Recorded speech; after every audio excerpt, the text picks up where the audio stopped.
क्या आपने कभी सोचा है कि मनुष्य सब कुछ होते हुए भी संतुष्ट क्यों नहीं होता? धन बढ़ता है, इच्छाएं बढ़ जाती हैं, सुविधाएं बढ़ती हैं, चिंताएं भी साथ बढ़ जाती हैं। एक इच्छा पूरी होती है तो दूसरी जन्म ले लेती है। आखिर ऐसा क्यों होता है? संत कबीर कहते हैं, इसका कारण है माया। माया केवल धन या संपत्ति का नाम नहीं है।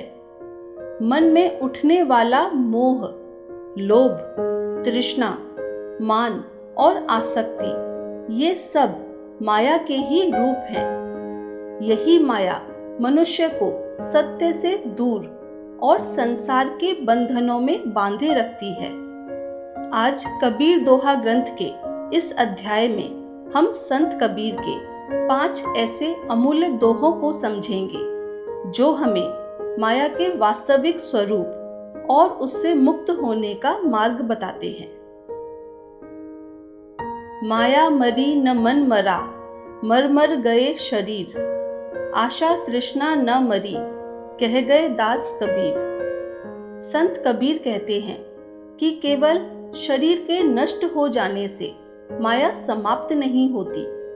मन की इच्छाएं, आशाएं और तृष्णाएं इतनी प्रबल होती हैं कि वे मनुष्य को जीवन भर बांधे रखती हैं। यही कारण है कि शरीर तो नश्वर है, लेकिन मन की वासनाएं सहजता से समाप्त नहीं होती।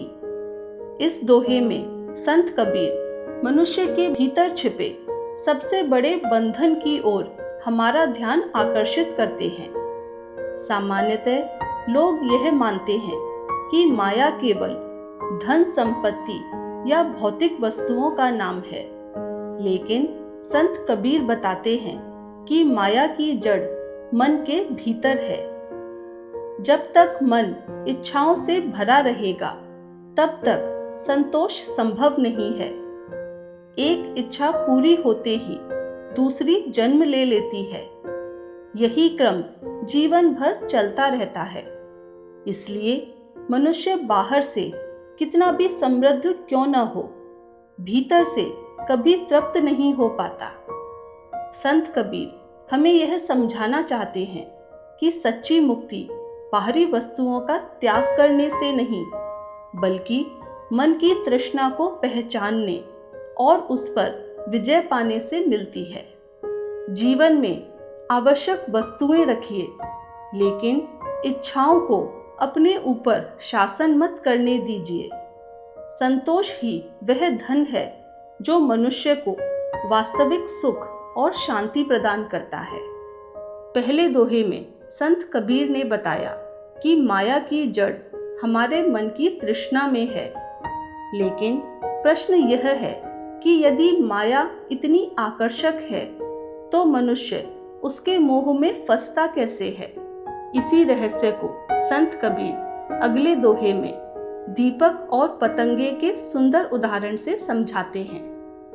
माया दीपक नर पतंग, भ्रमि भ्रमि इवे पड़ंत, कहे कबीर गुरु ज्ञान ते, एक आध उबरंत। संत कबीर कहते हैं कि माया एक जलते हुए दीपक के समान है और मनुष्य उस दीपक पर बार बार मंडराने वाले पतंगे की तरह है। आकर्षण में अंधा होकर पतंगा स्वयं अग्नि में गिर जाता है। उसी प्रकार मनुष्य भी माया के मोह में पड़कर बार बार दुखों का कारण बनता है।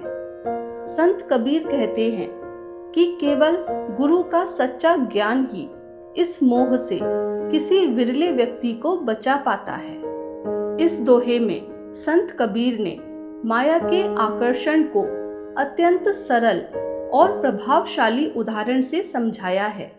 जैसे पतंगा दीपक की चमक को देखकर उसकी ओर खिंचा चला जाता है, वैसे ही मनुष्य धन, वैभव, भोग, मान सम्मान और संसार के आकर्षणों में उलझ जाता है।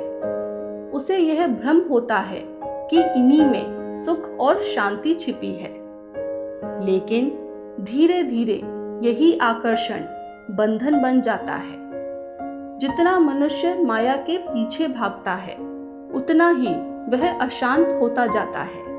उसे संतोष नहीं मिलता, क्योंकि माया की चाह कभी समाप्त नहीं होती। इसलिए संत कबीर कहते हैं कि इस मोह से केवल वही व्यक्ति बच पाता है जिसे सद्गुरु का ज्ञान और सही विवेक प्राप्त हो जाता है। गुरु का ज्ञान मनुष्य को यह समझाता है कि स्थायी सुख बाहरी वस्तुओं में नहीं, बल्कि अपने भीतर है। जीवन में आकर्षण अनेक होंगे, लेकिन हर चमकती हुई वस्तु हमारे लिए हितकारी नहीं होती। विवेक, सत्संग और गुरु का ज्ञान ही हमें सही और गलत का अंतर समझाकर माया के बंधन से बचाते हैं। अब संत कबीर ने बताया कि माया अपने आकर्षण से मनुष्य को अपनी ओर खींच लेती है, लेकिन क्या माया के पीछे भागने से कभी उसे पाया जा सकता है?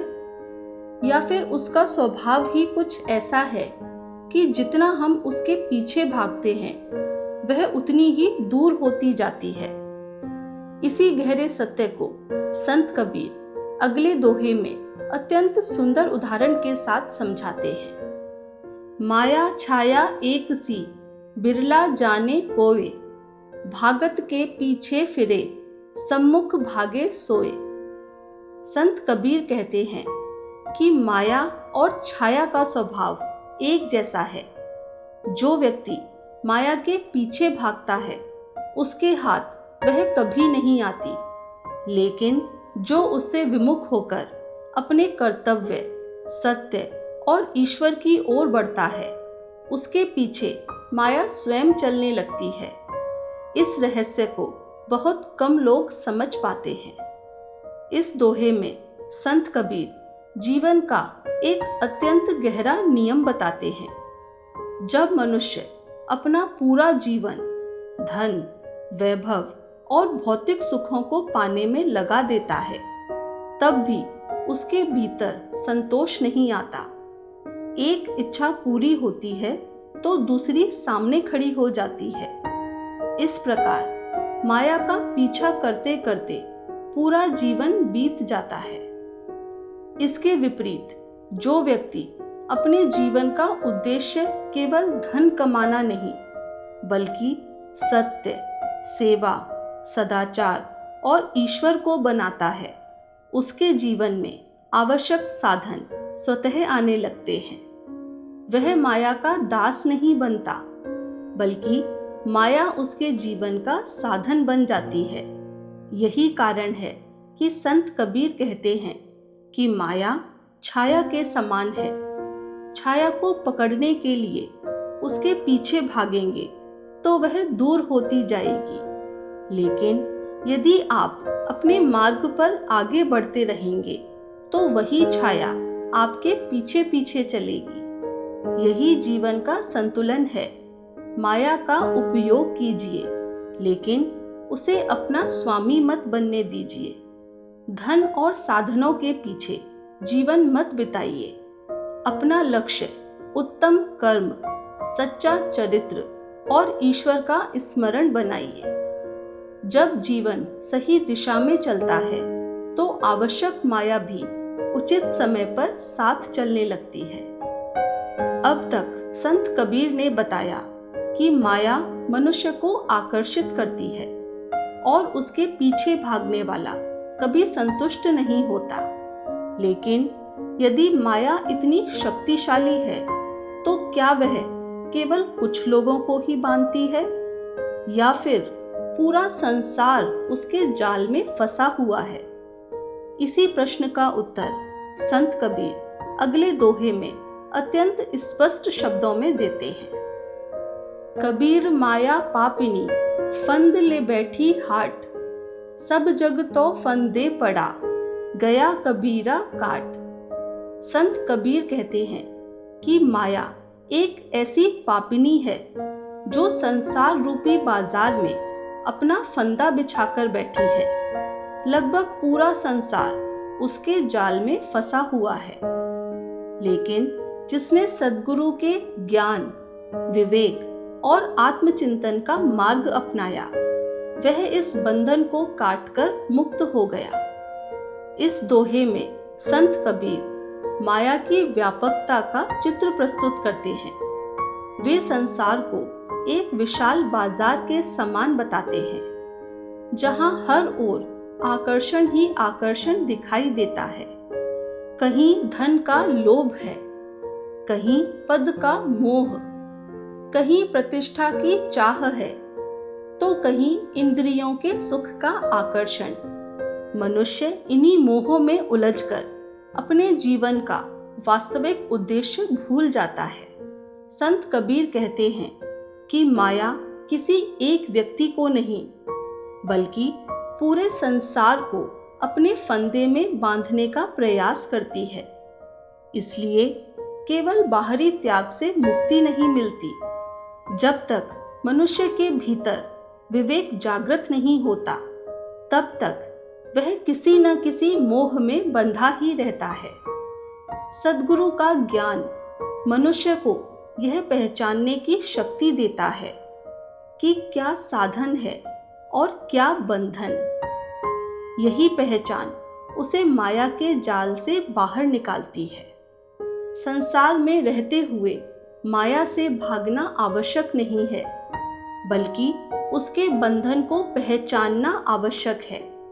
जिस दिन विवेक जाग जाता है, उसी दिन माया का फंदा कमजोर पड़ने लगता है और जीवन सही दिशा में आगे बढ़ने लगता है। अब संत कबीर ने स्पष्ट कर दिया कि माया का जाल पूरे संसार में फैला हुआ है। लेकिन यदि कोई व्यक्ति धन, संपत्ति और भौतिक वस्तुओं का त्याग भी कर दे, तो क्या वह वास्तव में माया से मुक्त हो जाता है? संत कबीर कहते हैं, नहीं, क्योंकि माया से भी अधिक सूक्ष्म एक और बंधन है, जो बड़े बड़े साधकों को भी गिरा देता है। इसी अंतिम सत्य को संत कबीर अगले दोहे में बताते हैं। माया तजी तो क्या भया, मान तजा नहीं जाए। मान बड़े मुनि खा गए, मान सबे को खाए। संत कबीर कहते हैं कि यदि कोई व्यक्ति धन, संपत्ति और सांसारिक वस्तुओं का त्याग भी कर दे, लेकिन उसके भीतर का अहंकार समाप्त न हो, तो उसका त्याग अधूरा है। अहंकार इतना सूक्ष्म है कि उसने बड़े बड़े मुनियों और साधकों को भी अपने वश में कर लिया है। इस अंतिम दोहे में संत कबीर माया के सबसे गहरे रूप का परिचय कराते हैं। वे बताते हैं कि लोग अक्सर यह समझते हैं कि केवल धन संपत्ति छोड़ देना ही वैराग्य है।